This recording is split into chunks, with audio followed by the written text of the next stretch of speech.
Good evening, everybody. I guess I don't know most of you, but I'm very happy to be here. My name is Consuelo Sanchez, and I'm honored to be the Complete Person of the Year.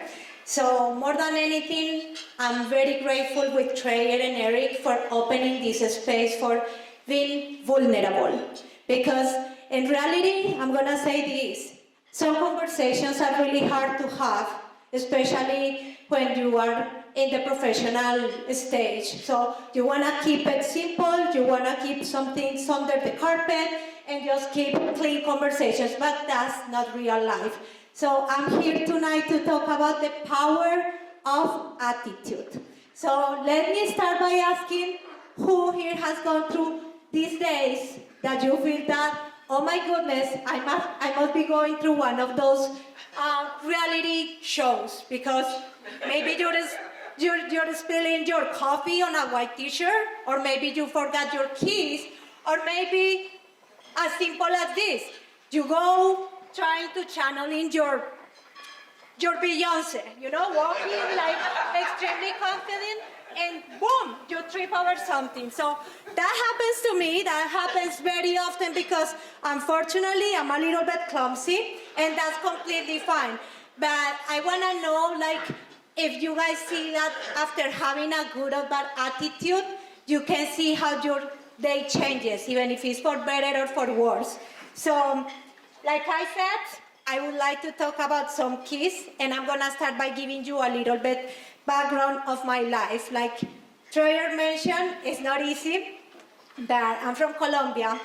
I moved here 12 years ago, and obviously looking for my American dream, but the reason that brought me to the States is probably very particular. When I came to visit here 20 years ago for my vacation trip, just my first time, I was pregnant, 7 months.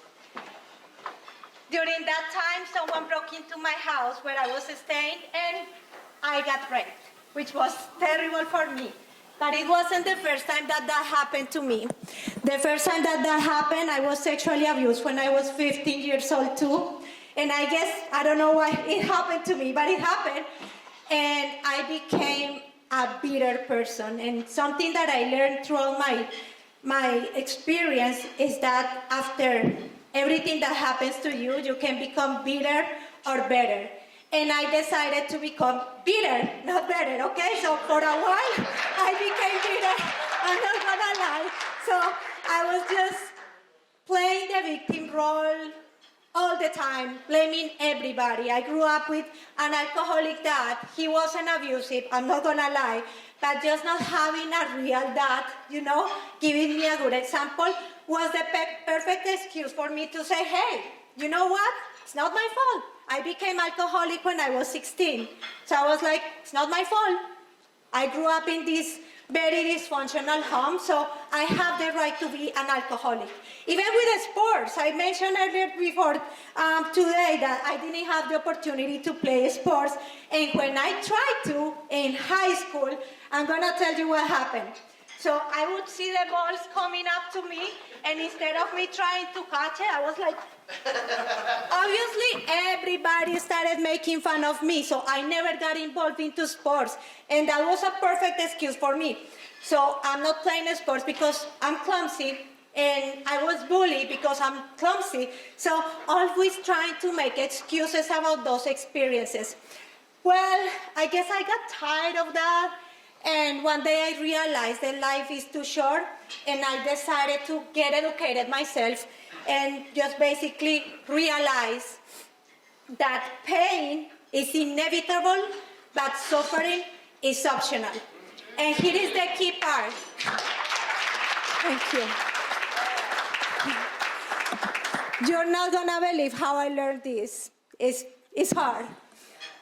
I read it from my daughter's journal after she suicided a year and a half ago. So it's been like, I don't know, every single thing that you think that can happen to someone, boom, it's happened to me, But then I realized that it's not about what happens to you, it's about your attitude. So I have to read this because it's pretty cool. I was reading about this guy. His name was Viktor Frankl. He was in the concentration camps during the Holocaust. And basically, he wrote this book, which is really nice, about your mentality. And he came up with something. He said, you can take every right from me, but one thing that you're never going to be able to take away from me is my attitude. You can't have a bad attitude from me. So that was beautiful. So going into the second bullet point, the first one is pain is inevitable, suffering is optional.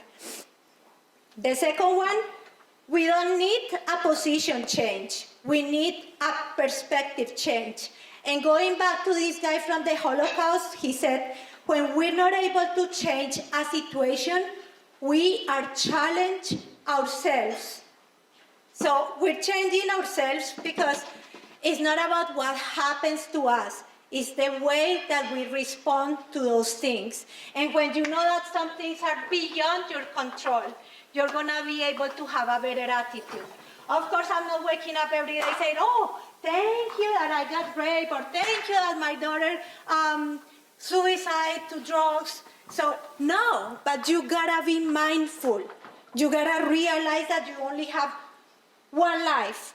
So, going into point number 3, I think that change your thoughts and you're gonna change your world. That's something that this guy Norman Vincent Peale said, but it's something that I go by to every single day. There is something, whether or not you like the Bible or God, I like it, and that's the way that I've been able to overcome all my sufferings.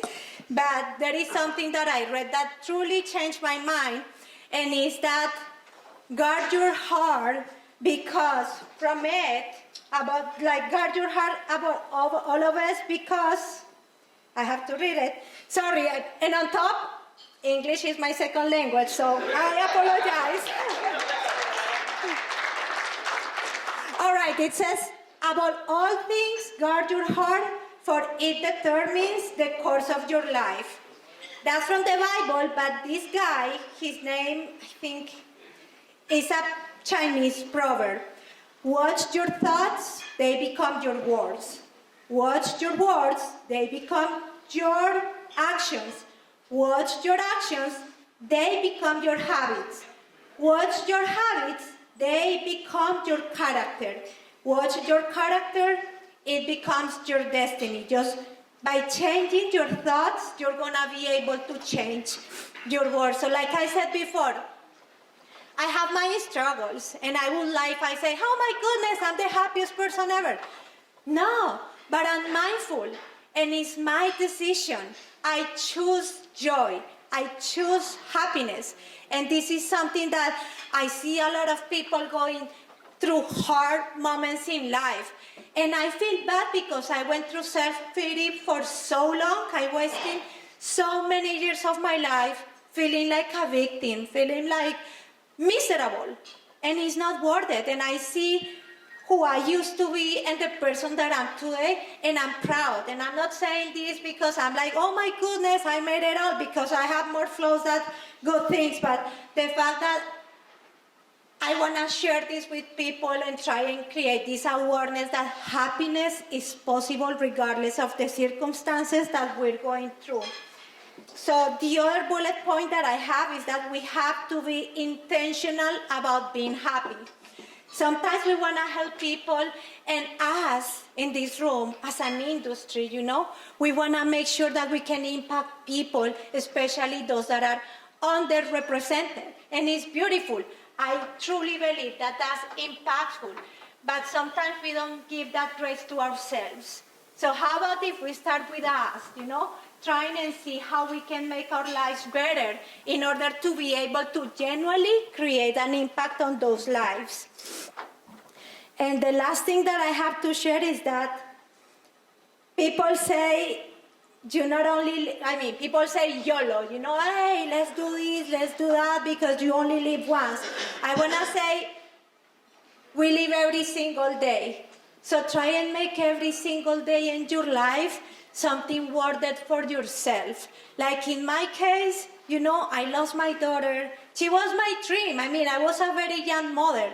Literally, I got married when I was 18. Big mistake, I'm not gonna lie. Yes. It didn't last a lot. Big mistake.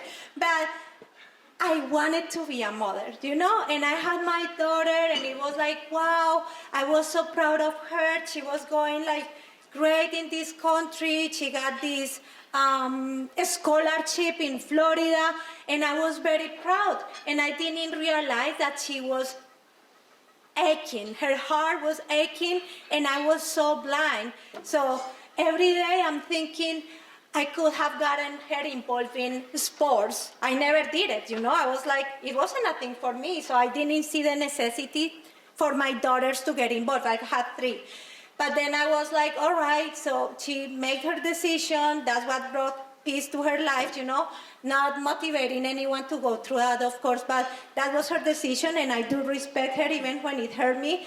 But at the same time, I was like, I need to compose myself because of me, but also because of my daughters and the people around me. And I can tell you that when I was attending teams, that's a big conference.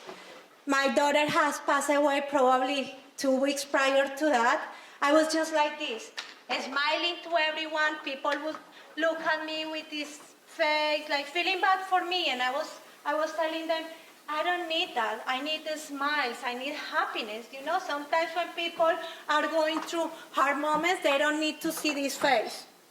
They need a smile. They need a hug. Nothing else, no words. So just in closing, knowing that we're in the sports industry, I think that it's really important that we come together and that we remind that we need to think what we're thinking, that we have the power to change our attitudes. And with that, we're going to be able to create a really worthy legacy in the people that we're surrounded by. So thank you so much.